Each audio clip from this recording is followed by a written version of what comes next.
तो आज मैं एक्सप्लेन करने वाला हूँ हाल ही में जियो हॉटस्टार पर रिलीज हुई एक science fiction horror action series को। इस सीरीज का नाम है एलियन अर्थ। तो कहानी की शुरुआत एक एक्सप्लेनेशन से होती है। बताया जाता है कि भविष्य की इमोर्टलिटी की दौड़ 3 तरीकों से होगी। पहला है साइबॉर्ग्स यानी मशीन और इंसान का मिला जुला रूप। दूसरा है सिंथ्स यानी आर्टिफिशियल इंटेलिजेंस वाले बींग्स। तीसरा है हाइब्रिड्स यानी इंसानी कॉन्शियसनेस को सिंथेटिक शरीर में ट्रांसफर करके बनाए गए जीव। जो टेक्नोलॉजी आगे निकलेगी वही तय करेगी कि कौन सी कॉरपोरेशन पूरे यूनिवर्स पे राज करेगी। इसके बाद हम आते हैं मेन कहानी पर। सीरीज की शुरुआत होती है USCSS मैजिनो नाम के स्पेसशिप से, जो कि वेलैंड यूटानी कॉरपोरेशन की प्रॉपर्टी है और ये साल है 2120। अंदर देखते हैं कि उस स्पेसशिप की क्रू लगभग 65 साल लंबे मिशन के बाद स्टेसी से बाहर आती है। क्रू बात करती है उन 4 मेगा कॉरपोरेशंस की जो पूरी धरती पर राज करती हैं। पहला है वेलैंड यूटानी। ये नॉर्थ और साउथ अमेरिका पर कंट्रोल करते हैं और इनके पास मार्स और सैटर्न भी है। फिर है डायनामिक, ये मून पर राज करता है। और है एक प्रोडिजी जिसे एक ट्रिलियनर जीनियस लड़का बॉय कैवेलियर चलाता है। मजीनो का मिशन है एलियन स्पेसिमेंस वापस लाना। इसमें कुछ खतरनाक फेस हगर्स भी शामिल हैं जो एक तरह के एलियन हैं। इन्हें पकड़ने में कई लोग मारे जा चुके हैं, लेकिन अब वेलैंड यूटानी इन्हें अपने कब्जे में लेने वाला है। डिनर के बाद जब क्रू दोबारा कायरो स्लीप में जाती है तभी हमें छोटे छोटे फ्लैशेस दिखते हैं कि आगे इन्हें कितना बड़ा हॉरर झेलना पड़ सकता है। इसके बाद सीन बदलता है और हम पहुंचते हैं प्रोडिजी के नेवरलैंड रिसर्च सेंटर पर, जो कि अर्थ पर है। यहाँ एक सिंथ कर्श एक बीमार लड़की मार्सी के साथ समय बिता रहा होता है, जो आईवी ड्रिप से जुड़ी हुई है। दोनों अच्छे दोस्त लगते हैं। थोड़ी देर बाद मार्सी एक मेडिकल प्रोसीजर के लिए चली जाती है। टेबल पर एक जवान औरत का सिंथेटिक शरीर पड़ा होता है। वहीं डॉक्टर डेम सिल्विया से बातचीत के दौरान साफ होता है कि मार्सी की कॉन्शियसनेस अब इस सिंथेटिक शरीर में डाली जाएगी, यानी कि वो एक हाइब्रिड बनने वाली है। इसी बीच खुशी में बॉय कैवेलियर उससे बात करता है और कहता है कि वो अब अपनी तरह की पहली इंसान बनेगी। प्रोसीजर के दौरान मार्सी को डिस्ट्रैक्ट करने के लिए छत पर पीटर पैन का एनिमेटेड वर्जन चलाया जाता है। जैसे ही वो बेहोश हो जाती है, अपने नए शरीर को देखकर मार्सी आखिरी बार कहती है कि वो बिल्कुल वेंडी जैसी दिख रही है। अब नई वेंडी को दिखाया जाता है जो अकेली चट्टान के किनारे बैठकर समंदर को देख रही होती है। तभी डॉक्टर डेम सिल्विया उसे बुलाती है। वेंडी 100 फीट नीचे गिरती है, लेकिन आराम से लैंड करके सुपर स्पीड में बीच पर दौड़ने लगती है। ये साबित होता है कि सिर्फ कॉन्शियसनेस ही ट्रांसफर नहीं हुई है, बल्कि उसका नया सिंथ शरीर इंसानों से कहीं ज्यादा ताकतवर है। इस प्राइवेट मीटिंग में वेंडी डेम और कर्श से बातें करती है। वो कहती है कि उसे अपना नया शरीर अजीब लगता है। असल में वो अभी भी बच्ची है, लेकिन उसका शरीर बड़ा है। इस पर बातें होती हैं कि शायद उसके दिमाग को आर्टिफिशियल प्यूबर्टी से भी गुजरना पड़े। धीरे धीरे वेंडी को पता चलता है कि और भी बच्चे हाइब्रिड बनने वाले हैं और अब उस पर जिम्मेदारी है कि वो उन बीमार और डरे हुए बच्चों की बड़ी बहन बने। बॉय कैवेलियर देखता है कि वेंडी बच्चों से कितनी अच्छी तरह जुड़ रही है। वो बच्चों को समझाती है कि बड़े लोग ये सिंथ प्रोसेस झेल नहीं सकते, इसीलिए सिर्फ बच्चे ही इसे कर सकते हैं। फिर एक एक करके छोटे लड़के और लड़कियां सोते हैं और नए हाइब्रिड शरीर में जागते हैं। ऐसे ही एक पूरा नया ग्रुप तैयार हो जाता है, जैसे कि फ्यूचरिस्टिक जनरेशन का जन्म हो। इसी बीच स्पेस में मैजिनो स्पेसशिप पर सब बेकाबू हो चुका था। कैप्टन मोरो जहाज को प्रोग्राम कर देता है कि वो सीधे धरती पर क्रैश हो जाए। बाहर एक क्रू मेंबर दरवाजा खोलने की भीख मांगती है ताकि वो अंदर आकर बच सके, लेकिन मोरो जो खुद एक साइबॉर्ग है कंट्रोल रूम को सील कर देता है। अचानक एक रोशनी के साथ जेनोमॉर्फ आकर उस क्रू मेंबर को मार डालता है। फिर वो एलियन कंट्रोल रूम में घुसने की कोशिश करता है, लेकिन मोरो सही समय नीचे वाले सुरक्षित चेंबर में निकल जाता है। कुछ सेकंड के बाद जहाज मजीनो जोरदार धमाके के साथ धरती से टकरा जाती है। अब हम न्यूज सीएम शहर को देखते हैं, जो कि प्रोडिजी की प्रॉपर्टी है। ये जगह हमारी दुनिया जैसी ही लगती है। यहाँ ट्रेनें चल रही हैं, नाव पर लोग बैठे हुए हैं और चारों तरफ ऊंची ऊंची बिल्डिंग्स खड़ी हैं। यहाँ तक कि इनका अपना एक बेसबॉल टीम भी है। इसी दौरान नेवरलैंड से वेंडी अपने भाई जो कि एक प्रोडिजी मेडिक है, उसे सिक्योरिटी कैमरा पर देख रही होती है। वो अभी भी अपने दिमाग से बच्ची ही है, इसलिए खिलौनों से बात करते हुए कहती है कि उसका भाई कितना अच्छा है, जबकि जो सोचता है कि उसकी बहन मर चुकी होगी। शाम को जब जो मूवी आइस एज देख रहा होता है, उसी वक्त दोनों भाई बहन अपने बचपन को याद करते हैं जब उन्होंने ये मूवी साथ में देखी थी। अगले दिन जो, जिसे सब हर्मिट भी कहते हैं, अपने काम पर होता है। तभी मजीनो जहाज जलते हुए आसमान से गिरकर शहर के बीचों बीच क्रैश हो जाता है। हर्मिट और उसके साथ मौजूद प्रोडिजी सोल्जर्स तुरंत वहां पर पहुंचते हैं और तबाही के बीच रेस्क्यू मिशन शुरू करते हैं। वो जहाज तक पहुंचते हैं और अंदर जाने की कोशिश करते हैं। कंट्रोल रूम में मोरो अपने पॉड से बाहर निकलता निकलता है और जहाज में घूमता है जहां सारे इंसान पहले ही मारे जा चुके होते हैं। वो तुरंत वेलैंड यूटानी को मैसेज भेजकर रीइंफोर्समेंट मांगता है, लेकिन उसे पता नहीं होता कि कार्गो कहाँ है। दूसरी तरफ वेंडी टीवी पर इस क्रैश की न्यूज देख रही होती है। वो कैमरों की कंट्रोल करके अपने भाई जो को मलबे में चलते हुए देख लेती है। फिर वो बॉय कैवेलियर से मिलने की जिद करती है। कर्श बताता है कि वेंडी दरअसल अपने भाई को ढूंढना चाहती है। कैवेलियर उसके चेहरे के ह्यूमन रिएक्शंस देखकर हैरान रह जाता है। इस पर वेंडी कहती है कि मैं इंसान ही हूँ। तब बॉय कैवेलियर फैसला करता है कि उसके हाइब्रिड इस क्रैश साइट पर जाकर अपनी ताकत साबित करेंगे। वो कर्श को लीडर बनाकर उन्हें भेज देता है। इधर मोरो रेस्क्यू टीम से छिपता हुआ मजीनो की लैब में पहुंचता है, जहां कुछ स्पेसिमेन अभी भी जिंदा होते हैं। जैसे ही 2 सोल्जर लैब से बाहर आते हैं, मोरो बंदूक तान कर उनके सामने आ जाता है। वो उन्हें हथियार फेंकने को बोलता है और फिर दोनों को वापस लैब में भेजकर एक पाइप से हथकड़ी लगवा देता है। मोरो सोल्जर से पूछता है कि कैवेलियर कहाँ है और फिर वो उन्हें वहीं छोड़कर चला जाता है।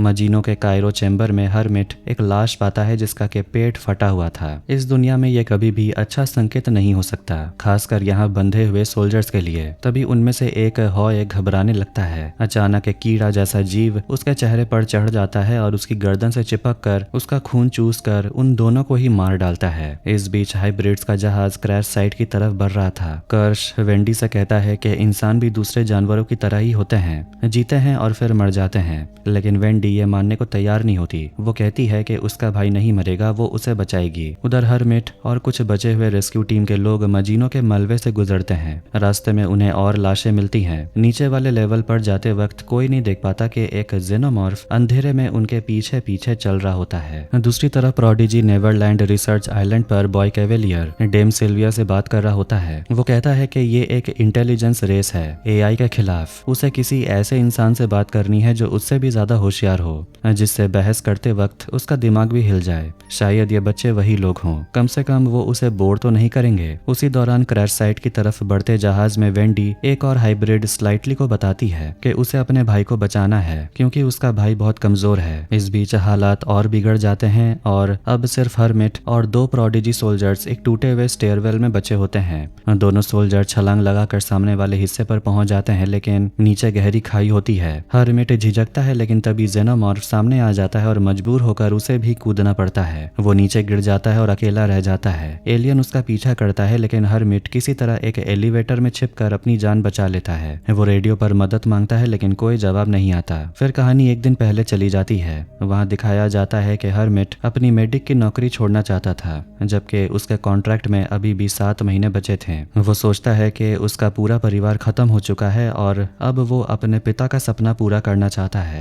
एक डॉक्टर बनने का। बॉय कैवेलियर, डेम सिल्विया, कर्श और बाकी लोग फुटेज देखते हैं और सोचते हैं शायद गलती हो गई है कि वेंडी को उसके भाई को देखने दिया गया। इसी दौरान हरमिट एक रोबोट से बात करता है और आइस एज की लाइन बोल देता है। उसी पल वेंडी कंट्रोल लेकर थोड़ी देर के लिए सीधे अपने भाई को जवाब देती है, लेकिन बाद में हरमिट की रेजिग्नेशन रिक्वेस्ट रिजेक्ट कर दी जाती है। अब प्रोडिजी का जहाज आखिरकार क्रैश साइट पर पहुंचता है। वेंडी की तेज सुनने की शक्ति से उसे अंदर किसी तरह बजिंग की आवाज सुनाई देती है, लेकिन वो समझ ही पाती कि ये क्या है। उससे पहले सब एक टेंट के अंदर जाते हैं। वहाँ कर्श मिलिट्री से बात करता है कि क्या हो रहा है और क्यों हाइब्रिड्स को लाया गया है। वेंडी एक मॉनिटर पर सिक्योरिटी कैमरा ढूंढ लेती है जिसमें दिखता है कि हरमिट अभी भी एलिवेटर में फंसा हुआ है। वो तुरंत उसकी तरफ भागती है और इस पर कर्श स्लाइटली को उसके पीछे भेज देता है। इसी बीच बॉय कैवेलियर को यूटानी का कॉल आता है। वो कहती है कि उसे अपनी जहाज और उस पर मौजूद सब कुछ वापस चाहिए। वो अपनी टीम भेजने की परमिशन मांगती है, लेकिन कैवेलियर साफ मना कर देता है और जब वो जोर डालती है तो कैवेलियर कहता है कि अगर उनकी टीम आई तो इसे एक हॉस्टाइल एक्ट माना जाएगा क्योंकि मजीनो प्रोडिजी के इलाके में क्रैश हुआ है। फिर बॉय कैवेलियर अपने असिस्टेंट एटॉम ईन्स से कहता है कि उसे उस जहाज पर मौजूद चीजें चाहिए, मतलब वो एलियन स्पेसिमेन। आखिरकार सारे हाइब्रिड्स मजीनो तक पहुंचते हैं, लेकिन वेंडी और स्लाइटली उनसे बहुत अलग होते हैं। जब कर्श का ग्रुप डरने लगता है तो वो उन्हें कहता है कि डर जानवरों के लिए है और तुम जानवर नहीं हो। रास्ते में उन्हें एक अजीब सी एलियन पौधे जैसी चीज दिखती है। जैसी वो उसे पकड़ने का तरीका ढूंढते हैं, तभी उन्हें 2 एलियन बग्स मिलते हैं जो मरे हुए सोल्जर्स का खून चूस रहे होते हैं। उसके बाद उन्हें एक और क्रीपी क्रिएचर मिलता है जो उन पर हमला करता है, लेकिन वो उसे पकड़ने में कामयाब हो जाते हैं। इस बीच वेंडी और स्लाइटली स्टेयरवेल तक पहुंचते हैं जहां उन्हें हरमिट का बैग और दीवार पर बड़े बड़े पंजों के निशान मिलते हैं। हरमिट अब एलिवेटर से बाहर निकल चुका है और एक सुनसान फ्लोर पर चल रहा होता है। तभी उसकी मुलाकात रेस्क्यू टीम के एक और मेंबर से होती है जो किसी दरवाजे पर नॉक करके सर्वाइवर्स को ढूंढ रहा था।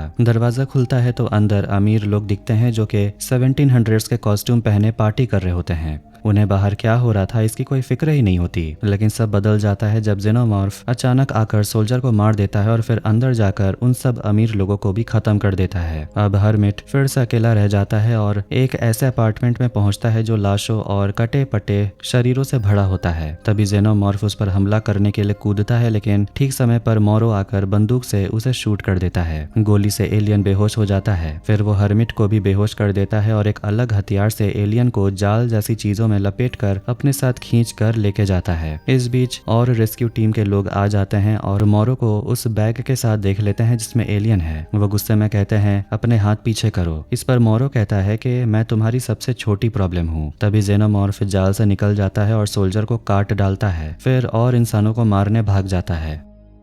बेहोश हर्मिट को अपने परिवार का सपना आता है, लेकिन तभी उसे पीछे से कोई आवाज सुनाई देती है और वो मुड़कर वेंडी को देखता है। वेंडी उसे पहचानती है, लेकिन हर्मिट के लिए ये अजनबी औरत है। वो अपने पापा की बात करता है जिस पर वेंडी मुस्कुराती है। तभी वेंडी और स्लाइटली बताते हैं कि वो दोनों सिंथेटिक हैं, लेकिन कर्श को इस बात की परवाह नहीं होती कि उन्होंने हर्मिट को ढूंढ लिया। उसकी असली फिक्र कार्गो तक पहुंचने और उसे सुरक्षित करने की होती है। वो कहता है कि वैसे भी रास्ते में कई विक्टिम होंगे जिन्हें हर्मिट की मदद चाहिए होगी। वेंडी धीरे धीरे हर्मिट को उसके साथ आने के लिए मना लेती है। रास्ते में चलते चलते स्लाइटली हर्मिट को बताता है कि वो सब बच्चे थे जो मर रहे थे, जिनकी कॉन्शियसनेस सिंथेटिक बॉडीज में डाल दी गई। वो ये भी कहता है कि वेंडी पहले एक लड़की थी जिसका नाम मार्सी था। ये सुनकर हर्मिट कहता है वो तो मेरी बहन का नाम था, और क्योंकि स्लाइटली अभी भी बच्चा है वो मासूमियत से मुस्कुराते हुए बोल देता है कि हाँ वेंडी तुम्हारी बहन ही है। वेंडी हर्मिट को उसके असली नाम जो से बुलाती है और मान लेती है कि वो पूरे समय उसे देखती रही थी। फिर वो आइस एज मूवी की एक लाइन बोलती है जो उसकी फेवरेट थी। ये सुनते ही जो समझ जाता है कि वो उसकी बहन है, जो बार बार वेंडी को टेस्ट करता है ऐसी ऐसी सवाल पूछकर जो सिर्फ उसकी बहन मार्सी को ही पता हो सकती थी। हर बार वेंडी सही जवाब देती है। आखिर में जो का सिर वेंडी के कंधे पर झुक जाता है और दोनों गले लगते हैं। अब जो को अपनी छोटी बहन वापस मिल गई है। इसके बाद ग्रुप एलियन के अंडों के पास पहुंचता है। तभी दूर से कुछ तेजी से उनकी तरफ आता है। अचानक एक जेनोमॉर्फ कूदकर जो को पकड़ लेता है। उसे तुरंत मारता नहीं बल्कि उसे जिंदा ले जाता है ताकि उन पर फेस हगर्स हमला कर सके और नए एलियंस पैदा हो। वेंडी स्लाइटली से कहती है कि वो अंडों के पास ही रुके, और वो खुद जो के पीछे दौड़ पड़ती है। अभी अभी उसे अपना भाई मिला था और वो उसे दोबारा खोना नहीं चाहती। अगले सीन में वेंडी अपने भाई जो को ढूंढने के लिए मैजिनोट के टूटे फूटे हिस्सों में भाग रही होती है। इधर कर्श और बाकी बच्चे एलियन स्पेसिमेन की जांच कर रहे होते हैं। उसी समय बॉय कैवेलियर रेडियो पर बताता है कि अब रेस्क्यू मिशन खत्म होता है। अब उनका असली काम इन स्पेसिमेन को सुरक्षित करना और रिसर्च के लिए ले जाना है। वहाँ 5 तरह की एलियन प्रजातियां हैं जिनकी कीमत मिलियन ट्रिलियंस में हो सकती है। हालांकि डेम सिल्विया और आर्थर नए सिंथ्स जिनमें इंसानों की कॉन्शियसनेस डाली गई थी उन पर काम करना चाहते हैं। वहीं दूसरी ओर वेंडी जहाज के टूटे फूटे हिस्सों में पहुंचती है जहां बड़े बड़े ट्रक कंटेनर रखे होते हैं। अचानक एक ट्रेलर से जो चिल्लाकर कहता है यहाँ मत आना, ये एक ट्रैप है। लेकिन फिर भी वेंडी, जिसे जो मार्सी बुलाता है, अपने भाई को बचाने पहुंच जाती है और वो उसे एलियन से चिपचिपे जाल से छुड़ाती है। उसी वक्त एक जेनोमॉर्फ धीरे धीरे पास आता है। जैसे ही वेंडी और जो उसके सामने लड़ने को तैयार होते हैं वो पीछे हट जाता है। लेकिन तभी ट्रेलर के ऊपर कुछ भारी चीज चलने की आवाज आती है। वेंडी के पास सिर्फ पेपर कटर की ब्लेड होती है। वो उसे ऊपर घूम देती है और वो एलियन को लग जाती है जिससे कि उसका जहरीला खून नीचे टपकने लगता है। फिर अचानक ट्रेलर जोर से पलट जाता है। वेंडी बाहर फेंक दी जाती है और अब जो अपनी बहन को ढूंढने निकलता है, लेकिन तभी एलियन की पूंछ उसके पीठ में घुस जाती है और उसे जमीन पर पटक देती है। एलियन अपनी दूसरी मुंह से हमला करने वाला होता है कि वेंडी एक लोहे की छड़ से उसके मुंह को अटका देती है। दोनों उसे कमरे में फंसाने की कोशिश करते हैं, लेकिन इस बार वेंडी ही उस एलियन के हाथ लग जाती है। जब जो अपनी बहन तक पहुंचता है तो वो जिंदा होती है, लेकिन एलियन का सिर पूरी तरह से फटा पड़ा होता है। इस बार हीरो की तरह नहीं बल्कि डरी हुई वेंडी बेहोश होकर गिर जाती है और जो भी हालत खराब होने के वजह से वो भी बगल में गिर जाता है। इधर स्लाइटली अकेला एलियन अंडों की रखवाली कर रहा होता है। वो डरा हुआ होता है लेकिन चैन की सांस लेता है जब स्मी उसे लेने के लिए आता है ताकि दोनों कर्श के पास वापस लौट सकें। दोनों रास्तों में बच्चों की तरह अपने एडवेंचर्स के बारे में खुश होकर बातें पीछे करते हैं, लेकिन उनकी मस्ती अचानक खत्म हो जाती है जब मोरो बंदूक ताने उनके सामने आ जाता है। वो अंडों और उनसे निकलने वाले मॉन्स्टर्स के बारे में बात करने लगता है। स्लाइटली और स्मी बस वहां से जाना चाहते थे। फिर साइबॉर्ग मोरो खुद को कंप्यूटर से जोड़कर डाटा ट्रांसफर शुरू कर देता है। जब उसे सिर्फ स्पेसिमेन की चिंता करने का ऑर्डर बताया जाता है तो वो पूछता है, क्या हाइब्रिड्स दूसरों के लिए खतरा बन सकते हैं? लगभग स्लाइटली और स्मी अपने सच को बता ही देते हैं कि तभी मोरो के हाथ से एक ब्लेड निकल आती है और वो गुस्से में पूछता है कि आखिर वो दोनों किस तरह के मशीन हैं। तभी सही समय पर कर्श आता है और वो दोनों हाइब्रिड्स उसके पीछे छुप जाते हैं जैसे छोटे बच्चे हों। मोरो कहता है कि यूटानी कभी भी नहीं चाहेगी कि प्रोडिजी को उसके जहाज की चीजें मिले। उसी समय एक अंडा फूटने लगता है और मोरो मशीनों से कूदकर चला जाता है। उधर वेंडी, जो और वो कटा हुआ जेनोमॉर्फ बेहोश हालत में वापस लाए जाते हैं और उनका इलाज किया जा रहा होता है, लेकिन साइबॉर्ग्स का कोई पता नहीं होता। आखिर में सब लोग और सारे स्पेसिमेन वापस बॉय कैवेलियर के पास पहुंच जाते हैं। वो एलियन अंडे और उसके अंदर खून उगलने वाले मॉन्स्टर को देखकर बहुत एक्साइटेड होता है और वो करीब चला जाता है। इस पर कर्श के चेहरे पर गुस्सा साफ दिखता है। वो अपने बॉस को धक्का देकर कमरे से बाहर निकालता है और वार्निंग देता है कि एलियन को एक ह्यूमन होस्ट चाहिए, इसीलिए इससे दूर रहो। तब कैवेलियर ऑर्डर देता है कि अब लैब में सिर्फ सिंथेटिक्स ही रहेंगे और कर्श को ये सब लीड करना पड़ेगा। इधर बॉय कैवेलियर का राइट हैंड मैन एटॉम ईन्स स्लाइटली और स्मी से पूछता है कि मोरो ने उसके कान में क्या कहा था। स्लाइटली याद करके बताता है, when is a machine not a machine. ये सुनकर स्मी डर जाता है कि कहीं मोरो उन्हें ढूंढकर मार न दे, लेकिन ईन उसे कहता है कि तुम दोनों को कुछ नहीं होगा। वो कहता है कि यह फैसिलिटी बीच समंदर में है और मोरो उसे तो आज ही पकड़कर खत्म कर दिया जाएगा। उधर मोरो, जो अब न्यू सीएम में भाग रहा होता है, यूटानी को कॉल करता है। यूटानी पूछती है कि वो क्रिएचर कहाँ है। मोरो बताता है कि उन्हें प्रोडिजी ले जाया गया। यूटानी चाहती है कि मोरो वापस आ जाए, लेकिन मोरो मना कर देता है। कहता है कि ये क्रिएचर्स उसकी जिंदगी का सबसे इम्पोर्टेंट रिसर्च था और वो उसे वापस लिए बिना नहीं लौटेगा। इसी दौरान बच्चों में से सबसे स्मार्ट कर्ली बॉय कैवेलियर से सवाल करती है कि वो हमेशा वेंडी को ही क्यों फेवर करता है। उसे लगता है ये गलत है क्योंकि असली टैलेंटेड तो वो है। कर्ली के पास सोचने और नए आइडियाज बनाने की काबिलियत है, जबकि वेंडी तो बस अपने भाई की ही फिक्र करती रहती है। इस पर कैवेलियर उसे समझाता है कि सभी जीनियस बच्चे ही होते हैं क्योंकि बच्चों के पास अनलिमिटेड इमेजिनेशन होती है, जैसे कि तुम्हारे पास है। ये सुनकर कर्ली मुस्कुरा देती है। फिर कैवेलियर, जो हमेशा किसी ऐसे इंसान की तलाश में रहता है जो उसे चैलेंज कर सके, कहता है कि अब वो भी उसकी फेवरेट बनने की रेस में है। दूसरी तरफ स्लाइटली अपने कमरे में अकेला टीवी देख रहा होता है जब अचानक मोरो उसके दिमाग में घुस जाता है। उसे पता चल जाता है कि स्लाइटली और बाकी बच्चे कौन हैं। स्लाइटली इस पावर से डर जाता है और उससे कभी बात नहीं करना चाहता, लेकिन मोरो उसे मैनिपुलेट करके दोस्त बनने के लिए कहता है। स्लाइटली चाहकर भी मना नहीं कर पाता और हाँ कह देता है। हर बच्चा अलग पर्सनैलिटी वाला है, जैसे वाइड आई और डरी हुई निब्स जो शीशे में अपने सिंथेटिक बॉडी को देख रही होती है। साफ लगता है कि उसे ये बॉडी पसंद नहीं और फिर से वो छोटी बच्ची बनना चाहती है। वहीं कर्ली अपने नए शरीर को पसंद करती है। इधर डेम सिल्विया वेंडी के पास सो रही होती है। धीरे धीरे बच्चों में सबसे पहले वेंडी होश में आती है। वो ठीक लगती है, लेकिन इंसानी जो की हालत खराब है। उस पर सर्जरी चल रही होती है और उसका एक लंग निकाल लिया जाता है। सर्जरी के बाद जो बच तो जाता है और उसे एक पॉड में रिकवरी के लिए भेज दिया जाता है, लेकिन उसका निकाला हुआ अंग अब एक बड़े कंटेनर में लिक्विड के अंदर रखा जाता है और ये किस काम में आएगा ये अभी कोई नहीं जानता। इसके बाद कर्श, कर्ली और टूडल्स एक एलियन अंडा लेकर उसे चेक करने के लिए जाते हैं। कर्ली वीडियो भी बनाती है। कर्श अंडे को काटकर उसके अंदर की मेम्ब्रेन को दिखाता है। वेंडी अपने सुपर हियरिंग की मदद से अंदर छिपे फेस हगर की आवाज को सुन सकती है, भले ही वो पास ना हो। कर्श फेस हगर को अंडे से बाहर निकालता है और उसे दबाकर बेहोश कर देता है। बाहर से वेंडी खिड़की के जरिए देखती है कि कर्श उस पर काम कर रहा था। अंडों की आवाज इतनी ज्यादा होती है कि वेंडी को बर्दाश्त करना मुश्किल होता है, लेकिन फिर भी वो लैब में आ जाती है और पास जाती है और फिर गिर पड़ती है। उस समय हम देखते हैं कि एक फेस हगर के अंदर से एक छोटे बेबी जेनोमॉर्फ को निकाला जाता है। कर्श बेबी जेनोमॉर्फ को लेकर जो के लंग वाले कंटेनर में डाल देता है। जेनोमॉर्फ जल्दी से फ्लैश में घुस जाता है और तभी सब कुछ साफ हो जाता है। बॉय कैवेलियर असल में एक मॉन्स्टर बनाने की कोशिश कर रहा है और ये बिल्कुल भी अच्छा काम नहीं होने वाला।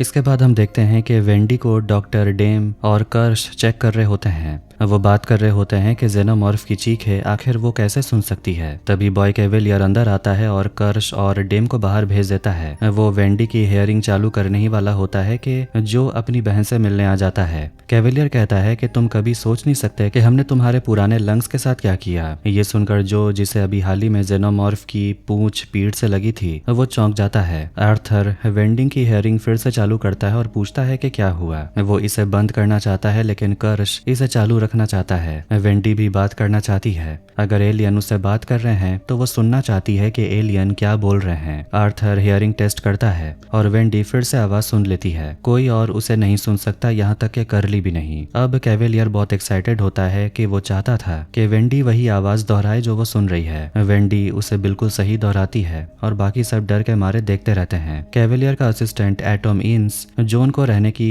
परमिशन दे देता है, लेकिन एक शर्त है कि वो अब उनके लिए काम करेगा, अपनी बहन के साथ रहने के लिए जो मान लेता है। वेंडी अपने भाई को अपना बच्चा सा कमरा दिखाती है जिसमें के स्टफ्ड एनिमल्स भी होते हैं। वो सोचती है कि शायद जो उसे नाराज है, लेकिन ऐसा नहीं है। उसका गुस्सा उन लोगों पर है जिन्होंने उसे नया वेंडी बनाया और जब वो मर रही थी तो जो उसे देखने नहीं आ सका, और अब वो यहाँ है और यही सबसे इम्पोर्टेंट है। तब दोनों जैसे बच्चे थे साथ में आइस एज देखते हैं। इसी बीच मोरो स्लाइटली के नेटवर्क में घुसकर उसे बातें करता है। वो उसे एक एलियन अंडा लाने के लिए मैनिपुलेट करता है। इतना ही नहीं, मोरो स्लाइटली से उसका असली नाम भी पूछता है जो कि उसे किसी को बताना नहीं था। स्लाइटली का असली नाम है आरुष सिंह। एक बहुत ही डरावने और अनकंफर्टेबल सीन में कर्श और उसके वर्कर्स एक टेस्ट देख रहे होते हैं। उसमें एक भेड़ को ग्लास चैम्बर में रखा जाता है, फिर एक छोटा सा एलियन ऑक्टोपस जिसका सिर आई बॉल जैसा है उसे छोड़ दिया जाता है। वो एलियन तुरंत भेड़ को मार देता है और उसकी आंख निकालकर खुद उस सॉकेट में बैठ जाता है और अब वो उस भेड़ का शरीर अपने कंट्रोल में ले लेता है। कर्श कहता है ये क्रिएचर बहुत इंटेलिजेंट है। कैवेलियर ध्यान अपनी तरफ खींचता है और दोनों एक दूसरे की नजरों में फंस जाते हैं। एलियन जानता है कि इस ह्यूमन पर ध्यान देना है। इधर आर्थर डेम सिल्विया को लैब से दूर लेकर आता है ताकि वो प्राइवेट में बात कर सकें। उसे चिंता होती है कि वेंडी का गलत इस्तेमाल हो रहा है, लेकिन डेम सोचती है कि वो एक साथ कई काम कर सकते हैं। वो बॉय कैवेलियर को रिस्क टेकर मानती है, लेकिन आर्थर के लिए ये साइंस नहीं है। आर्थर चाहता है कि वो सोचे कि अगर ये सब कुछ गलत हो गया तो क्या होगा।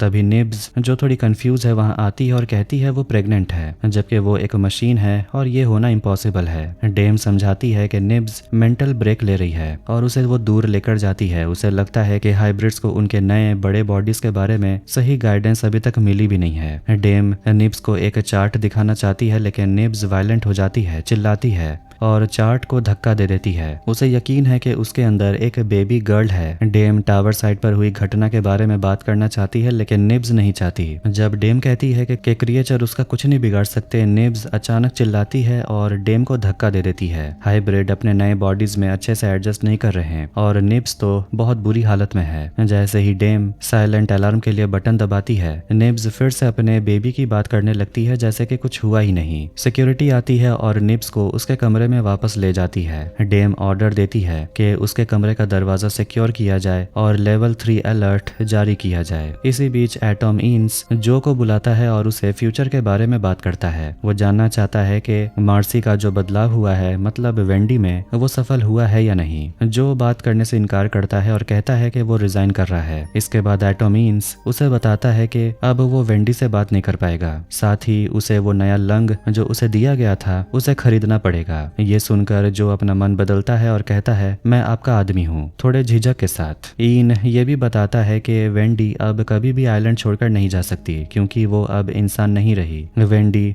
डेम सिल्विया से मिलने के लिए आती है, लेकिन वहाँ सिर्फ बॉय कैवेलियर होता है। वो वेंडी की जेनोमॉर्फ से लड़ाई की तुलना पीटर पैन में क्रोकोडाइल की लड़ाई से करता है। वेंडी कहती है कि फेस हगर को काटना नहीं चाहिए था। वो नहीं जानती कि बाकी लोग क्या कह रहे हैं, लेकिन उन्हें मतलब कि एलियंस को यह पसंद नहीं आया होगा। इसी बीच कैवेलियर सोचता है क्या जो को वेंडी के पास रहने देना चाहिए। वेंडी चाहती है कि उसके भाई को यहीं रहने दिया जाए, लेकिन बॉय कैवेलियर श्योर नहीं था। वो मैनिपुलेट करता है और सीधा कहता है कि अगर वेंडी उसे समझाए कि एलियंस क्या कह रहे हैं तब शायद जो उसके साथ रह सकता है। उसी समय कर्श और टूडल्स एलियन कंट्रोल भेड़ को देख रहे होते हैं। अब क्योंकि टूडल्स साइंटिस्ट बन गया है, वो अपना नाम बदलकर आइजैक रखना चाहता है, आइजैक न्यूटन के नाम पर। कर्श को कोई प्रॉब्लम नहीं है। नया आइजैक हॉलवे में स्लाइटली को देखता है। स्लाइटली थोड़ा नर्वस लगता है क्योंकि वो जेनोमॉर्फ अंडा लेने के लिए आया था। आइजैक उसके रास्ते में खड़ा था तो स्लाइटली डिसाइड करता है कि वो बाद में आएगा। जब कर्श पता लगाता है कि स्लाइटली मोरो से बात कर रहा है तो वो चुपके से उनकी कन्वर्सेशन सुनने लगता है। डरता हुआ हाइब्रिड मोरो से कहता है कि वो लैब में नहीं जा सकता, लेकिन ये मोरो के लिए काम नहीं करता।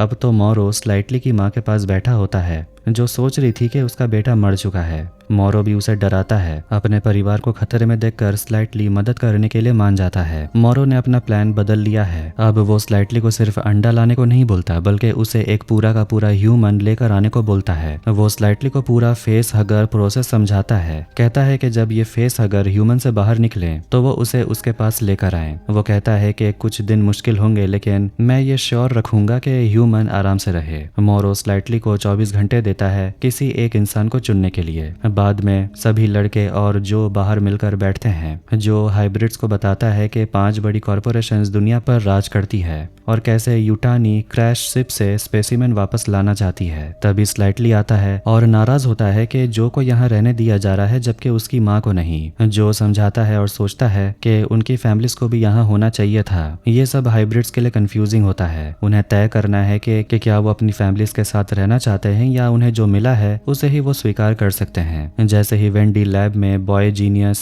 बॉय कैवेलियर से मिलने जाती है, स्लाइटली जो को घूरता है। रात को वो अपने विंडो से जो को देखता है। लैब में वेंडी जो के लंग को देखती है और उसके अंदर की चीजों से बात करती है, जबकि कर्श दूर से उसे देख रहा होता है। अचानक लंग में मूवमेंट होता है और एक जेनोमॉर्फ बाहर निकलता है, ग्लास को तोड़ देता है। वो छोटा सा जेनोमॉर्फ वेंडी को घूरता है लेकिन अटैक नहीं करता। वो वेंडी की आवाजों की तरफ अट्रैक्ट होता है और खुद को टच करने के लिए भी देता है। वेंडी बहुत खुश हो जाती है, लेकिन ये सब देखकर कर्श काफी ज्यादा गुस्से में लग रहा था। उसे पता था कि चीजें अब बहुत ज्यादा खराब होने वाली है।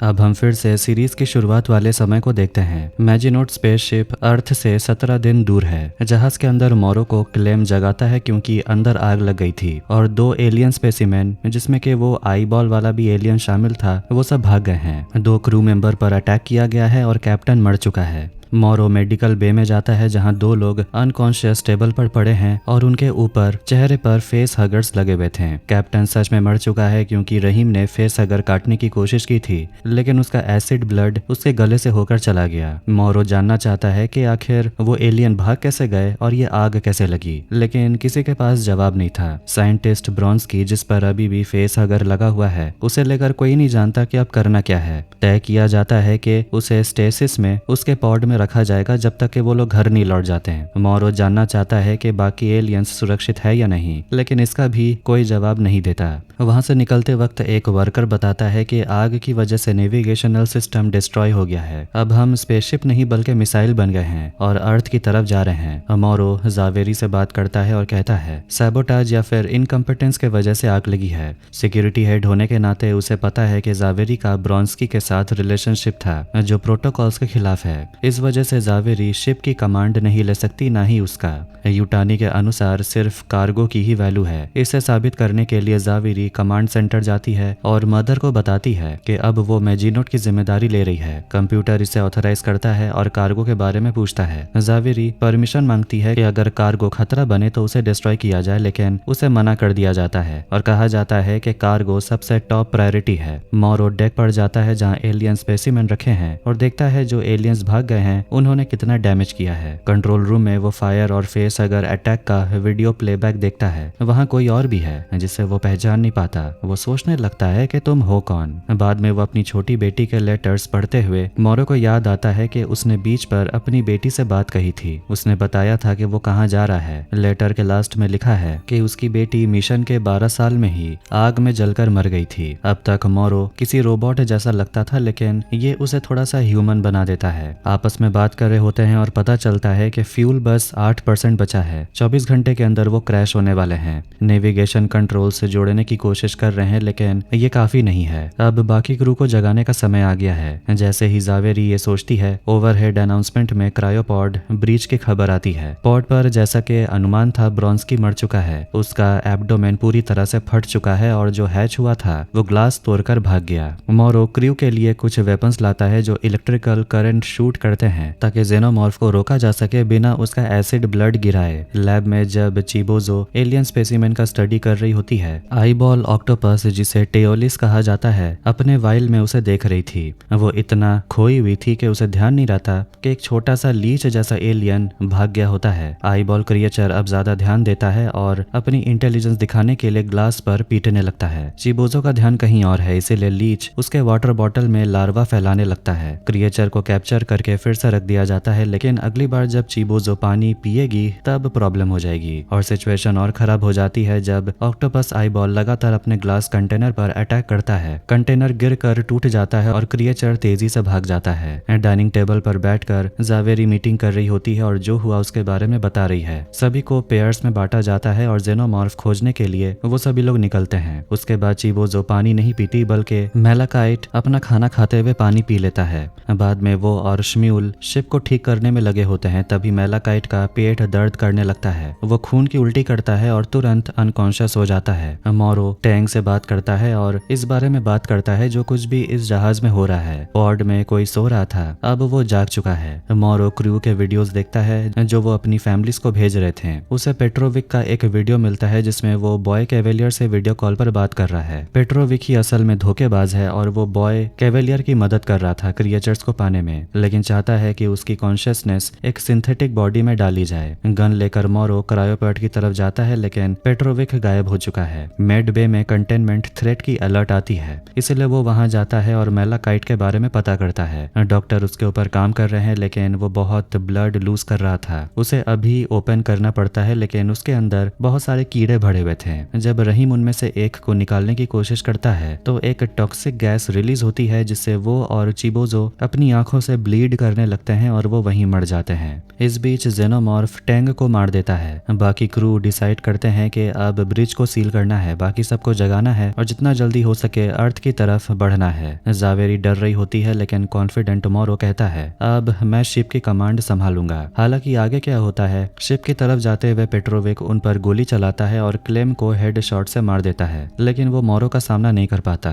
जो अपने फिस्ट से ब्लेड बनाकर सीधे उसके बैक में घोप देता है। मरने से पहले पेट्रोविक नए कैप्टन को कहता है कि वो नहीं रोक सकता जो होने वाला है, उसे अपने मॉन्स्टर्स चाहिए और वो सच में आ रहे हैं। लीचेस सीधे क्लेम की तरफ जाती हैं और एलियन आई मोरो की तरफ स्लाइड हो जाता है। इस बीच जेनोमॉर्फ जावेरी के पीछे आता है और उसे घूरता है, फिर उसका पीछा करता है। वो एक रूम में श्मुएल के साथ खुद को सील कर लेती है, लेकिन ये बहुत गलत आइडिया होता है। जैसे ही श्मुएल मुड़ता है, उसकी आंख एलियन आई के कंट्रोल में होती है और वो अटैक करने लगता है। मोरो अपनी वेपन उस चीज पर पॉइंट करता है जो श्मुएल को कंट्रोल कर रही थी। वो अजीब आवाज करती है और जेनोमॉर्फ को बुलाती है, जिससे इलेक्ट्रिक जोल्ट जाता है। मोरो वहां से भागता है और बचा हुआ श्मुएल और जेनोमॉर्फ अपनी जान के लिए फाइट करते हैं। ह्यूमन होस्ट के कमजोर होने के कारण जेनोमॉर्फ आसानी से जीत जाता है, लेकिन एलियन आई श्मुएल के स्कल से निकलकर जेनोमॉर्फ के सिर की तरफ जंप करता है। अब हम वापस से पहले एपिसोड की शुरुआत में आते हैं, जहां मोरो कंट्रोल रूम में खुद को सील कर लेता है और जावेरी को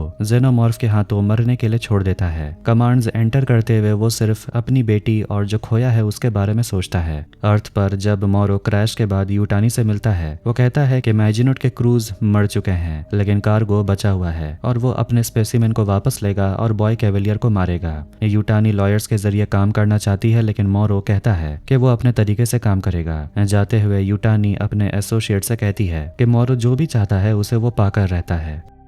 अब हम फिर से वेंडी को देखते हैं जो कि छोटे जेनोमॉर्फ को देखती है। वो ग्लास से टकराता है और ये देखकर जो कर्श से पूछता है क्या वो सेफ है। कर्श मानता है कि वेंडी सेफ है क्योंकि वेंडी ने तो एक बड़े जेनोमॉर्फ को मार दिया था। जो कहता है कि स्मी ने बताया कि वो 12 साल तक रिचार्ज किए बिना रह सकता है। वो इस बारे में सोचता है कि वेंडी को अपने साथ लेकर जाया जाए और एक फैमिली बनाई जाए। आर्थर, डेम सिल्विया और एटॉम ईन्स निब्स के बारे में बात करते हैं। एटॉम ईन्स जानता है कि निब्स ने कहा कि वो प्रेग्नेंट है। डेम कहती है कि वो हमेशा इमोशनल रहती है। एटो मीन्स पूछता है कि उसे ठीक कैसे किया जाए। डेम कहती है कि इसके लिए समय और थेरेपी चाहिए। वो बताती है कि निब्स के पास्ट में ट्रॉमा है। एटो मीन्स कहता है कि उन्हें निब्स को रिसेट करना चाहिए और उसका मेमोरी वाइप कर देना चाहिए। आर्थर कहता है कि ये प्रोग्राम के प्रिंसिपल के खिलाफ होगा। एटो मीन्स कहता है कि ऐसा करने से निब्स शांत हो जाएगी जैसे कि बाकी लोग हैं। वो कहता है कि अब तक हम बहुत दूर आ चुके हैं और फेल नहीं हो सकते। आर्थर मना करता है लेकिन डेम सिल्विया कहती है कि वो खुद ये कर सकती है। एटो मीन्स कहता है कि आर्थर को फायर कर दिया जाता है क्योंकि उसने डायरेक्ट ऑर्डर नहीं मानी। अब डेम सिल्विया खुद हैंडल कर सकती है। आर्थर को बताया जाता है कि अगर वो आइलैंड पर दिन के अंत तक रहेगा तो उसे ट्रेस पासिंग समझा जाएगा और उसे मार दिया जाएगा। अब जॉब नहीं है तो तुरंत यहाँ से निकलना होगा। वेंडी जो से बात करती है और वेंडी कहती है कि उसे काफी अच्छा लगा, लेकिन जो कहता है कि ऐसे स्पीशीज को यहाँ लाना बहुत बड़ी गलती है। वेंडी कहती है कि उन्होंने खुद आने की इच्छा नहीं जताई थी। जो कहता है कि उन एलियंस के ज्यादा करीब मत जाओ क्योंकि वो सब किलर्स हैं। वो एलियन स्पीशीज के बारे में और बात करते हैं। जो कहता है कि उन्होंने उन्हें मारने की कोशिश की। वेंडी कहती है मगर ये अच्छा जेनोमॉर्फ भी तो हो सकता है। जो कहता है कि आज से इसके बारे में बात करने की जरूरत नहीं। वो प्रॉमिस करता है कि यह हमेशा नहीं चलेगा क्योंकि वो उन्हें बाहर निकालने का तरीका ढूंढ रहा है। वेंडी कहती है कि शायद वो जाना नहीं चाहती। इधर बॉय कैवेलियर यूटानी से मिलने के लिए जाता है। बैरिस्टर मैकैफे कहते हैं कि वो मॉडरेटर है जो उन्हें गवर्निंग कलेक्टिव द फाइव ने असाइन किया है। मोरो और कर्श पास ही सुन रहे होते हैं। यूटानी उन फैक्ट्स को बताती है जिन पर कोई डिसएग्रीमेंट नहीं है। बॉय कैवेलियर कहता है कि उनकी शिप ने 3 ब्लॉक्स को डिस्ट्रॉय कर दिया और कई लोगों की मौत भी हुई। कैवेलियर सोचता है क्या यह क्रैश सच में एक्सीडेंट था या यूटानी का किया धरा था। यूटानी कहती है कि वो इसका इन्वेस्टिगेशन कर रही है कि आखिर हुआ क्या था। कैवेलियर कहता है कि वो उसे अपने क्रैश की जांच करने नहीं देंगे। वो आरोप लगाता है कि ये सब कवर अप है। कैवेलियर जानता है कि यूटानी डीप स्पेस स्पेसिमेन वापस पाना चाहती है। वो कहता है कि वेल एंड यूटानी इन्हें प्लेनेट पर स्मगल कर रही है जो कई इनकॉर्पोरेट लॉज के खिलाफ है। यूटानी कहती है कि स्पेसिमेन ऑफ प्लेनेट फैसिलिटी में स्टडी के लिए ले जा रहे हैं। वो कैवेलियर के नुकसान के लिए $10 बिलियन देने को तैयार भी है। दोनों इस पैसे के लिए बहस भी करते हैं और आखिर में $20 बिलियन पर अग्री करते हैं। कैवेलियर कहता है कि क्वारंटीन खत्म होते ही वो स्पेसिमेन को बॉक्स करके भेज देगा। यूटानी $50 बिलियन ऑफर करती है, कहती है कि उसे स्पेसिमेन अभी चाहिए। कैवेलियर कहता है कि प्लेनेट के लिए ये एलियन सेफ नहीं है। मीटिंग इसके बाद खत्म हो जाती है। प्राइवेट में मोरो यूटानी को बताता है कि दिन के अंत तक वो उसे एक जेनोमॉर्फ दे सकता है। वो कहता है कि उन्हें फैसिलिटी को डिस्टेबलाइज करना चाहिए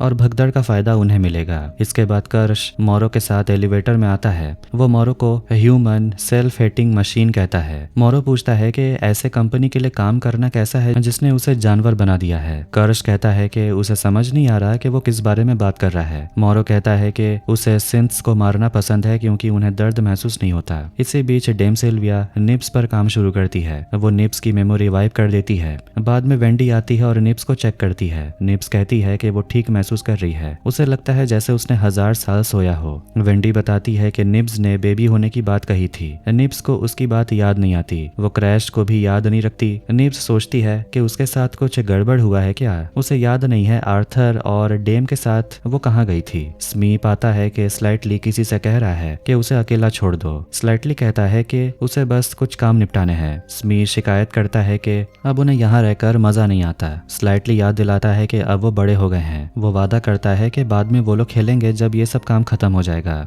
जो इसके प्लान पर काम शुरू करता है। स्लाइटली उसके पास आता है जो उससे मार्सी के बारे में पूछता है, मतलब अपनी बहन के बारे में। स्लाइटली बताता है कि वो उसे खोजने जा सकते हैं। मोरो स्लाइटली से कहता है कि उसे चिंता करनी चाहिए। वो स्लाइटली से कहता है कि जो को उसके साथ आने के लिए कहे। स्लाइटली जो को कुछ दिखाना चाहता है और वो उसे अपने साथ आने के लिए कन्विंस करने की कोशिश करता है। राशिदी बीच में आकर जो से कहता है कि वो पेट्रोल पर चले। जो राशिदी के साथ जाता है जो पूछता है कि ये सब क्या था। बाद में वो मॉन्स्टर्स और रोबोट्स के बारे में बात करते हैं। जो मानता है कि उसे लगता है कि वेंडी उसकी बहन है। राशिदी कहता है कि यूटानी काफी अपसेट है और शायद अपने कुछ साइबॉर्ग्स वो भेजेंगी मॉन्स्टर्स को वापस ले जाने के लिए। जो पूछता है कि आइलैंड से निकलने का कोई रास्ता है क्या। उसे पास में बोट डॉक्स का साइन दिखाया जाता है। है। साइबेरियन उसे रोकती है, जो भी प्लान है उसे मत करो, उसे लगता है कि वहाँ सब सही चल रहा है। जो कहता है कि यहाँ मॉन्स्टर्स हैं। साइबेरियन कहती है कि कम से कम उन्हें पता है कि मॉन्स्टर्स कहाँ हैं। वेंडी जेनोमॉर्फ के साथ काम करना जारी रखती है और वो एलियन के आवाज को इमिटेट करने की कोशिश करती है। बॉय कैवेलियर, कर्श, एटोमीन्स और कई और लोग एक शिप में हैं। कर्श ईयरपीस के जरिए टूडल से कहता है कि उसके पास मेनलैंड में यूटानी से मीटिंग है। वो उसे एनिमल्स को प्रोटोकॉल के हिसाब से फीड करने के लिए कहता है और भरोसा दिलाता है कि टूडल्स ये कर सकता है। जब टूडल्स लैब में एलियंस को फीड करता है, वो भेड़ के खाने के दरवाजे को खोलने की कोशिश करता है, लेकिन वो अटका हुआ था। वो दरवाजे को तोड़ देता है। फिर वो जल्दी से कुछ कंप्यूटर में इनपुट करने दौड़ता है। एक अलार्म बजता है और लाल लाइट जलती है। टूडल्स एक और कंटेनमेंट खोलता है और अपने पैर से डोर को ओपन रखता है। भेड़ ग्लास में आवाज करता है और डर के मारे टूडल्स गिर जाता है और वो दरवाजा अपने आप लॉक हो जाता है। फिर एक एलियन फ्लाई आती है, सीलिंग पर चढ़ती है और टूडल्स के हाथ पर बैठती है। वो उस पर हरा लिक्विड छिड़कती है और टूडल्स को दोहरे पड़ने लगते हैं, जिससे वो जमीन पर गिर जाता है और फ्लाई उसके बॉडी को खाने लगती है। इसके बाद वेंडी डेम से पूछती है कि निप्स की मेमोरी में ऐसे गड़बड़ी क्यों हो रहे हैं और उसे ऐसा क्यों लगता है कि वो प्रेग्नेंट है। डेम कहती है कि डायग्नोस्टिक टेस्टिंग में उसके एक सब रूटीन में ग्लिच पाया गया था और करप्ट डाटा रिमूव कर दिया गया है। डेम भरोसा दिलाती है कि उन्होंने वही किया जो कोई भी डॉक्टर करती। आर्थर अपना सामान पैक करने लगता है ताकि वो वहां से जा सके।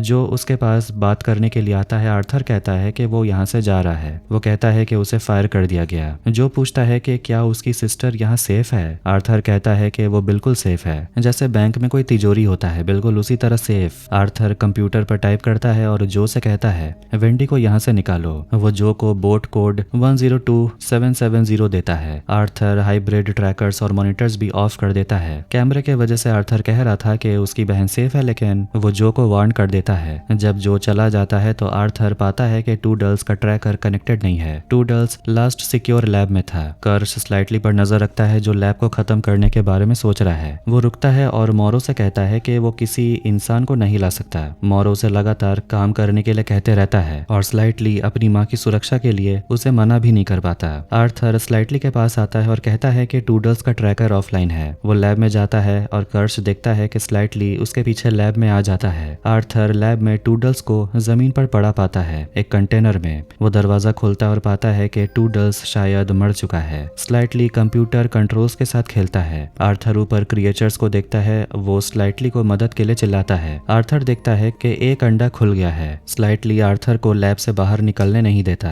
आर्थर मदद के लिए डॉक्टर सिल्विया को कॉल करने की कोशिश करता है और तब क्रिएचर आर्थर को पकड़ लेती है। वो उसके चेहरे से चिपक जाती है, जबकि स्लाइटली पास में खुद को संभालने की कोशिश कर रहा था। कर्श सब कुछ अपने टैबलेट से देख रहा था। बॉय कैवेलियर पूछता है सब ठीक है। कर्श कहता है हाँ सब ठीक है। स्लाइटली आर्थर की चेकिंग करता है। वो आर्थर का बॉडी पास के डक में खींचता है और इधर भेड़ भी जोर जोर से चिल्लाने लगता है। स्लाइटली जिसने के क्रिएचर को आजाद कर दिया था, वो क्रिएचर मतलब के फेस अगर आर्थर के चेहरे से चिपका हुआ था। स्लाइटली डरा हुआ आर्थर को अपने कमरे में लाता है। डर के बावजूद वो आर्थर से बात करने की कोशिश करता है। कहता है शायद तुम प्यासे हो और उसे पानी पिलाने लगता है। तभी दरवाजे पर उसका दोस्त स्मी आ जाता है। स्लाइटली उसे कहता है जाने के लिए, लेकिन स्मी को शक हो जाता है कि कुछ गड़बड़ है। जैसे ही स्लाइटली दरवाजा खोलता है, स्मी बेड के नीचे आर्थर को देख लेता है और हैरान होकर पूछता है ये तुमने क्या कर दिया। तभी स्लाइटली सब कुछ बता देता है। कहता है कि जो मोरो नाम का आदमी है, जो हमें जहाज पर मिला था, उसने मेरी फैमिली को किडनैप कर लिया है। उसने कहा है कि अगर मैं आर्थर को सी कोस्ट तक नहीं पहुंचा दूं, तब वो मेरी फैमिली को छोड़ देगा। स्लाइटली स्मी से वादा करवाता है कि वो ये बात किसी को नहीं बताएगा। स्मी डर के बावजूद कहता है ठीक है मैं तुम्हारी मदद करूंगा। दोनों आर्थर को लेकर वहां से निकलने की तैयारी करने लगते हैं। दूसरी तरफ कर्श लैब में पहुंचता है जहां एक सिंथेटिक टूडल्स मारा जा चुका था। लैब में फैली मैकेनिकल बीज को पकड़ लिया गया था और जगह को सिक्योर कर दिया जाता है। बॉय कैवेलियर भी वहां आता है और सीसीटीवी फुटेज देखकर समझ जाता है कि जब टूडल्स पर हमला हुआ तब उस भेड़ के अंदर मौजूद क्रिएचर ने भी रिएक्ट किया था। इसका मतलब कि वो एलियन क्रिएचर किसी सिंथेटिक सिस्टम से जुड़ा था। बॉय कैवेलियर पूछता है क्या हम टूडल्स को रिस्टोर कर सकते हैं। कर्श कहता है नहीं, ये मुमकिन नहीं। इस बीच वेंडी वहां आती है और टूडल्स की हालत देखकर शॉक में हो जाती है। वो कहती है कि इसका मतलब हम भी खतरे में हैं। मुझे बाकी सिंथेटिक्स को बताना होगा, लेकिन लेकिन बॉय कैवेलियर उसे रोकता है। अगर तुमने सबको बताया तो सब डर जाएंगे। वेंडी कहती है मगर अब कुछ छुपाने का वक्त नहीं है। तब सिक्योरिटी उसे रोकने की कोशिश करती है तो वेंडी अपनी एलियन से बात करने की ताकत का इस्तेमाल करती है और वहां से निकल जाती है। कर्श को पता चलता है कि किसी ने सभी सिंथेटिक्स के ट्रैकर निकाल दिए। उसे शक होता है कि ये काम आर्थर का ही है। उधर हरमिट अपनी बहन वेंडी के कमरे में आता है और कहता है हमें यहाँ से निकलना होगा। वेंडी उदास है क्योंकि टूडल्स मर गया, लेकिन जब हरमिट बताता है कि सबके ट्रैकर ऑफ हैं, वेंडी समझ जाती है कि अब मौका है सबको बचाने का। मगर हरमिट सिर्फ अपनी बहन को बचाना चाहता है। वेंडी तब निब्स और कर्ली के पास जाती है। निब्स बहुत डरी हुई है और कर्ली गुस्से में कहती है कि तुमने इसे इतना क्यों डराया। वेंडी कहती है मैंने सिर्फ सच बताया था, हम यहाँ फंसे हैं और टूडल्स मर चुका है और अब हमें भागना होगा। कर्ली मना कर देती है लेकिन निब्स वेंडी का साथ देती है। वेंडी कर्ली से वादा करवाती है कि वो ये बात किसी को नहीं बताएगी। जाने से पहले वेंडी एक एलियन क्रिएचर को आजाद कर देती है ताकि सबका ध्यान दूसरी तरफ चला जाए। फिर वेंडी, हरमिट और निब्स लैब से बाहर निकल जाते हैं। बॉय कैवेलियर अब सिल्विया के पास पहुंचता है और बताता है कि उसका हस्बैंड मतलब आर्थर ने सबके ट्रैकर्स ऑफ कर दिए हैं और वो गायब हो गया है। सिल्विया कहती है कि आर्थर को तो सिर्फ नौकरी से निकाला गया था। तभी बॉय कैवेलियर को पता चलता है कि एक एलियन आजाद हो गया है और वो तुरंत वहां से निकलता है। दूसरी ओर स्मी और स्लाइटली आर्थर को सीढ़ियों से नीचे ले जा रहे होते हैं कि अचानक कर्श वहां पर आता है। वो पूछता है तुम दोनों क्या कर रहे हो। स्लाइटली सब सच बताता है। जो शिप पर आदमी मिला था वो मेरे दिमाग में बोलता है उसने मेरी फैमिली को किडनैप कर लिया और कहा है कि आर्थर को यहाँ से लेकर आओ। कर्श शांत होकर कहता है कि मुझे सब पता है, लेकिन अगर सीढ़ियों से गए तो देर हो जाएगी, लिफ्ट से जाओ। स्मी और स्लाइटली वैसा ही करते हैं। आर्थर को लिफ्ट में डालते हैं और निकल जाते हैं। इससे साफ होता है कि कर्श या तो यूटानी की तरफ है या शायद कोई और रीजन है। वेंडी, हरमिट और निब्स अब लैब से बाहर आ चुके हैं। बाहर उन्हें बच्चों की कब्रें दिखाई देती हैं। निब्स डर जाती है लेकिन वेंडी समझ जाती है कि यही उनकी असली हकीकत है। अब उनके पास बस एक ही रास्ता है, किसी तरह यहाँ से भाग निकलना। स्लाइटली और स्मी आर्थर को लेकर जंगलों में पहुंच चुके हैं। वो उसे समुद्र किनारे लेकर जाने की कोशिश कर रहे थे। तभी उन्हें वहां सेना की हलचल दिखाई देती है। दोनों छिप जाते हैं। जब वो थोड़ी देर बाद देखते हैं तो आर्थर वहां होता ही नहीं। स्लाइटली घबरा जाता है। तभी आर्थर उनके पास आकर पूछता है मैं कहाँ हूँ, तुम दोनों यहाँ क्या कर रहे हो। आर्थर को जैसे कुछ याद ही नहीं है। स्लाइटली और स्मी उसे समझाने की कोशिश करते हैं। लैब में गैस फैल गई थी, सबको बाहर निकाला गया, तुम बेहोश हो गए थे इसलिए हम तुम्हें यहाँ ले आए। सब लोग वहाँ समुद्र किनारे तुम्हारा इंतजार कर रहे हैं। आर्थर उनकी बातों में आ जाता है और उनके साथ किनारे की तरफ चल देता है। जैसे जैसे वो लोग समुद्र के करीब पहुंचते हैं आर्थर को धुंधली यादें याद आने लगती हैं। उसे याद आता है कि किसी क्रिएचर ने उस पर हमला किया था। वो रुक कर कहता है मुझे पता है तुम लोग क्या कर रहे हो, शायद मजबूरी में ही सही लेकिन ये गलत है। अगर हम मिलकर बात करें तो शायद कोई रास्ता निकले। स्लाइटली आर्थर की बातों में आने लगता है और तीनों वापस जाने लगते हैं, लेकिन अचानक आर्थर गिर पड़ता है। आर्थर के पेट में से जेनोमॉर्फ बाहर निकल आता है जो जंगल की तरफ भाग जाता है। स्लाइटली सदमे में चिल्ला उठता है अब मोरो मेरी माँ को नहीं छोड़ेगा क्योंकि उसने वादा किया था कि वो एलियन को जिंदा लेकर आएगा। निराश होकर स्लाइटली आर्थर की लाश को उठाकर फिर से समुद्र की ओर बढ़ता है, उम्मीद में कि शायद वो अपनी माँ को बचा सके। दूसरी तरफ कर्ली को दिखाया जाता है जो बहुत रो रही होती है। वो सिल्विया के पास जाती है और सिल्विया उसे संभालती है। उधर स्लाइटली और स्मी आर्थर की बॉडी को लेकर समुद्र के किनारे पहुंचते हैं। मोरो उन्हें वहां मिलने वाला था लेकिन वो नजर नहीं आता। तभी पानी के अंदर से मोरो के सिपाही निकलते हैं। वो दोनों को घेर लेते हैं। मोरो सामने आता है और गुस्से में कहता है मैंने कहा था ना अकेले आना, स्मी को क्यों लाए। स्लाइटली सफाई देता है काम मुश्किल था इसलिए अपने दोस्त को साथ लाया, वो किसी को कुछ नहीं बताएगा। मोरो आर्थर की लाश को देखता है, पूछता है इसके अंदर जो क्रिएचर था वो कहाँ है। स्लाइटली डरते हुए कहता है रास्ते में वो निकलकर भाग गया। मोरो चिल्लाता है तुमने पूरा प्लान बिगाड़ दिया। फिर वो अपने सिपाहियों को ऑर्डर देता है इन दोनों को पकड़ लो। खुद वो जंगल में जेनोमॉर्फ को ढूंढने निकलता है। इसी बीच बॉय कैवेलियर लैब में उस भेड़ को देख रहा होता है जिसके अंदर अब एक क्रिएचर छिपा हुआ था, वो आंख वाला एलियन। वो नोट करता है कि ये क्रिएचर बाकी सबसे स्मार्ट है क्योंकि जब टूडल्स मारा गया तब इस क्रिएचर ने रिस्पॉन्स किया था। बॉय कैवेलियर उस क्रिएचर से बात करने की कोशिश करता है। भेड़ भी टांग हिलाकर जवाब देती है। उसे समझ आता है कि क्रिएचर बोल नहीं सकता लेकिन रिएक्ट कर सकता है। वो सोचता है कि अगर हम इसे किसी इंसान के अंदर डाल दे तो ये बातों के जरिए हमें जवाब दे सकता है, यानी कि एक ऐसा ह्यूमन होस्ट जो क्रिएचर का वॉइस बन सके। बॉय कैवेलियर मन ही मन तय कर लेता है कि वो किस इंसान को होस्ट बनाना है। उधर वेंडी, निब्स और हरमिट जंगलों से होकर समुद्र की तरफ जा रहे होते हैं, लेकिन तभी मोरो के लोग उन तक पहुंच जाते हैं और पकड़ने की कोशिश करते हैं। वेंडी उन्हें चेतावनी देती है यहाँ से चले जाओ वरना मारे जाओगे, लेकिन मोरो के सैन्य कहते हैं हम तुम्हें ले जाएंगे। तभी तभी झाड़ियों में छिपा जेनोमॉर्फ उन सैनिकों पर हमला कर देता है। वो सबको बेरहमी से मार डालता है, लेकिन वेंडी, निब्स और हर्मिट को नुकसान नहीं पहुंचाता। वेंडी उस जेनोमॉर्फ से टेलीपैथिक तरीके से बातें करती है। वो कहती है छिप कर रहो और हमारे साथ रहो। जेनोमॉर्फ उसकी बात समझ जाता है और गायब हो जाता है। हर्मिट पूछता है तुमने उसे क्या कहा? वेंडी बताती है मैंने कहा कि हमारे साथ रहना, लेकिन किसी को नुकसान मत पहुंचाना। हर्मिट फिर सैनिकों की बंदूक उठाता है और आगे बढ़ता है। इसी दौरान क्रिएचर जो आर्थर की बॉडी से निकला था,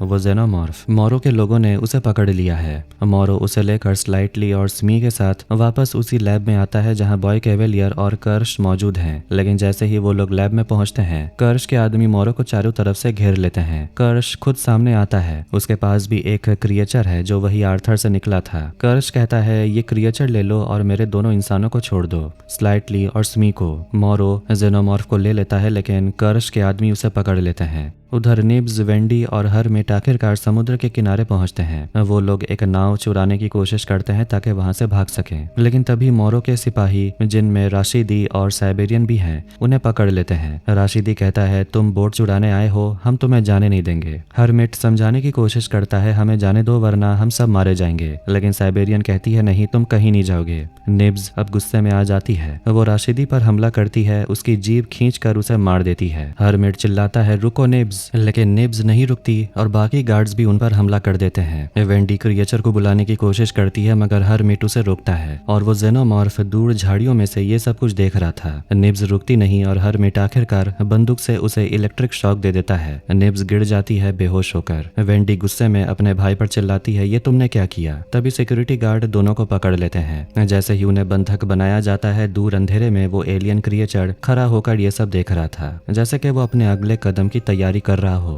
फिर वो एलियन आर्थर की बॉडी के पास आता है, लेकिन आर्थर मरा हुआ होता है, इसीलिए जेनोमॉर्फ आगे चला जाता है। दूसरी तरफ सिल्विया बच्चों की कब्रों पर फूल चढ़ाती है और रो कर माफी मांगती है। तभी वहीं एलियन आ जाता है और सिल्विया डर जाती है, लेकिन उसी वक्त राशिदी और साइबेरियन अपनी सिक्योरिटी टीम के साथ वहां पहुंचते हैं। वो एलियन पर फायर करते हैं और वो घायल होकर भाग जाता है। सिल्विया की जान बच जाती है और टीम उसे वापस लैब में ले जाते हैं। अब लैब के बाहर वही एलियन घूम रहा है, क्योंकि उसे पता है कि वेंडी को पकड़कर यहाँ लाया गया है। इस बीच यूटानी पूरे आइलैंड के कनेक्शन को कटवा देती है और सैटेलाइट लिंक भी बंद हो जाते हैं। अब ये आइलैंड पूरी तरह से अलग थलग पड़ चुका है। चारों बच्चे, मतलब वेंडी, निब्स, हर्मिट और कर्ली, उनको पकड़कर सेल में डाल दिया जाता है और मोरो और हर्मिट को भी वहीं कैद किया गया था। बॉय कैवेलियर पुराने क्लिप्स देखता है जिनमें दिखाया गया है कि कैसे उसने बच्चों को सिंथेटिक बॉडी में ट्रांसफर किया। निब्स गुस्से में कर्ली पर इल्जाम लगाती है कि शायद उसी ने उनकी चुगली की थी, लेकिन कर्ली कहती है मैंने कुछ नहीं कहा। हाँ, मैं बॉय कैवेलियर की फेवरेट हूँ, लेकिन मैंने किसी का सीक्रेट नहीं बताया। वेंडी अब समझाती है कि इंसान उन लोगों से डरते नहीं है, जबकि उन्हें डरना तो चाहिए। तभी वो अपने पावर से लैब के सीसीटीवी सिस्टम को हैक कर देती है। सारे कैमरास बंद हो जाते हैं। बॉय कैवेलियर घबरा जाता है और कहता है एटॉम इंस को बुलाओ। फिर वो सोचने लगता है कि उसे कोई वीक होस्ट चाहिए जिसमें वो उसे एक आंख वाला एलियन को ट्रांसफर कर सके। सिल्विया को भी अब लैब के अंदर लाया जाता है। सिक्योरिटी गार्ड उसे छोड़कर चले जाते हैं और वो अकेले बैठकर शराब पीने लगती है। वेंडी उसकी स्क्रीन पर पुराने वीडियो चलाती है जिनमें दिखाया जाता है कि बच्चों को सिंथेटिक बॉडी में बदल दिया गया था। सिल्विया ये सब देख नहीं पाती और गुस्से में मॉनिटर तोड़ देती है। दूसरी तरफ मोरो होश में आता है। हर्मिट उसके पास बैठा है और पूछता है जब स्पेसशिप क्रैश हुआ तब तुम अंदर थे? मोरो कहता है कि मैं कल नहीं जीता, बस किसी तरह यहाँ से निकलना चाहता हूँ। हर्मिट पूछता है तुमने मुझे शूट क्यों किया? मोरो जवाब देता है कि मैंने तुम्हारी जान बचाई थी, अब तुम्हारा फेफड़ा कैसा है? इधर सर्बियन और राशिदी हथियार इकट्ठा करने के लिए आर्मरी तक जाने की प्लानिंग करते हैं, लेकिन लिफ्ट बीच में रुक जाती है और ये सब वेंडी करती है क्योंकि वो एक सिंथेटिक है और किसी भी सिस्टम से कनेक्ट हो सकती है। वेंडी अपने भाई हर्मिट को कैमरे में देखती है और उसे याद आता है कि जब उसने हर्मिट के लिए एक लेटर लिखा था तब तक उसे पता नहीं था कि उसे सिंथेटिक बॉडी में ट्रांसफर कर दिया जाएगा। इसके बाद वो मोरो और हर्मिट के कमरे का दरवाजा खोल देती है। मोरो मौका देकर गार्ड पर हमला करता है और भाग निकलता है। मोरो अब कर्श के लैब तक पहुंच जाता है और उस पर हमला कर देता है। दोनों के बीच में जबरदस्त लड़ाई होती है। एक सिंथेटिक है और दूसरा रोबोट, लेकिन मोरो उसे हरा देता है और कर्श को उठाकर फेंक देता है, जिससे वो पूरी तरह खराब हो जाता है।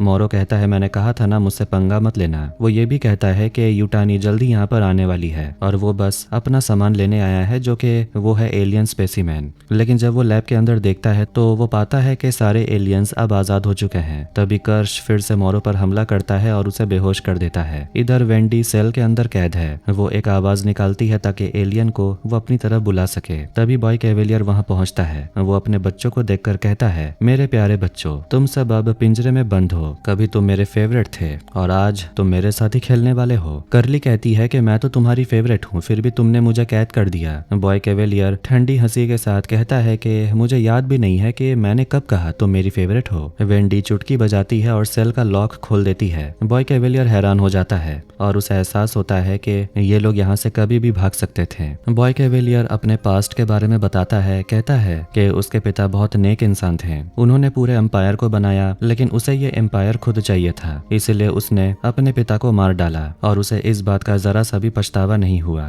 बॉय कैवेलियर बच्चों से कहता है कि तुम लोगों ने सब बर्बाद कर दिया। ये खूबसूरत बॉडीज तुम्हारी हो सकती थी, लेकिन तुमने मेरी बात नहीं मानी। लेकिन अब ये सभी लोग बॉय कैवेलियर के खिलाफ हैं। वो उसके सिक्योरिटी गार्ड्स को मार देते हैं। डर कर बॉय कैवेलियर वहां से भाग जाता है। वेंडी अपने दोस्तों को अलग अलग काम सौंपती है। कोई सेल्विया पर नजर रखेगा, कोई हर्मिट को और कोई सिक्योरिटी टीम को रोकने निकलता है। हर्मिट अपने कमरे में जाता है जहां एटॉम ईन्स उससे मिलता है। एटॉम कहता है कि बॉय कैवेलियर ने तुम्हें बुलाया है, तुम्हारी बहन भी वहीं है। हर्मिट उसके साथ चल देता है। दूसरी तरफ स्मी और स्लाइटली को अपनी गलती का एहसास होता है। स्मी कहता है कि हमने गलत किया, तो स्लाइटली जवाब देता है, हमसे गलत काम करवाया गया। इसी बीच सिक्योरिटी टीम पर एलियन हमला कर देता है। सिल्विया जब अकेली खड़ी होती है तब निब्स वहां पहुंचकर उसे पकड़ लेती है। कर्श अब मोरो को बेहोश कर चुका है। तभी स्मी और स्लाइटली वहां आते हैं और कर्श को पकड़ लेते हैं। वो उसके हाथ बांध देते हैं और मोरो को भी कैद कर लेते हैं। उधर एटम्स हर्मिट को लेकर बॉय कैवेलियर के ऑफिस में आता है, लेकिन वहां उन्हें पता चलता है कि वो एक आंख वाला एलियन आजाद हो गया है। वो अब हर्मिट के अंदर घुसने की कोशिश करता है, लेकिन हर्मिट खुद को एक पिंजरे में बंद कर लेता है, लेकिन क्रिएचर दीवार तोड़कर उस पर हमला कर देता है। तभी वेंडी वहां पहुंचती है। वो अपने भाई की जान बचाती है और क्रिएचर को दूर फेंक देती है। अचानक एटॉम उन पर हमला कर देता है। वो बॉय कैवेलियर को बेहोश करता है और वेंडी से लड़ने लगता है। पता चलता है कि एटॉम भी एक रोबोट है।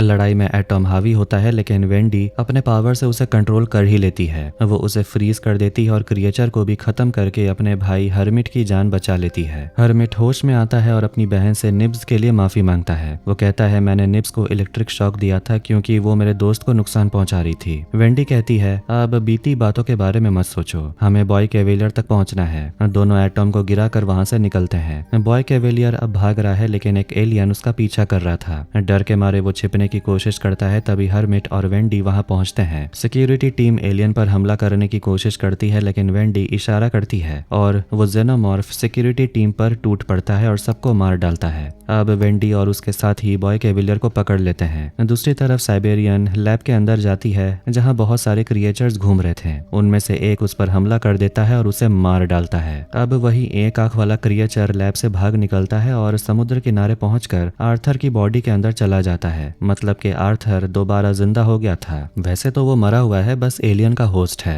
आखिर में यूटानी की टीम आइलैंड की तरफ बढ़ रही है। इस वक्त सब कैद में है। कर्श, मोरो, एटॉम, बॉय कैवेलियर और सेल्विया। वेंडी जेल के सामने खड़ी होकर बॉय कैवेलियर से कहती है, तुम कोई भगवान नहीं हो, बस एक इंसान हो जो दूसरों को दर्द देकर खुश होता है। बाकी सिंथेटिक्स भी वेंडी के साथ होते हैं क्योंकि अब सब आजाद हैं। एटॉम भी अब वेंडी के कंट्रोल में है। बॉय कैवेलियर कैद में चुप बैठा है और कुछ कर भी नहीं पाता। बाकी सिंथेटिक्स पूछते हैं, अब हम क्या करेंगे? वेंडी कहती है, अब हमारा राज शुरू होगा। और इसी के साथ एलियन अर्थ सीजन 1 यहीं पर एंड होती है। तो आपको ये वीडियो कैसा लगा कमेंट करके जरूर बताएं। वीडियो पसंद आया वीडियो को लाइक कर दें, चैनल को भी सब्सक्राइब कर दें। मिलते हैं नेक्स्ट वीडियो में। Take care.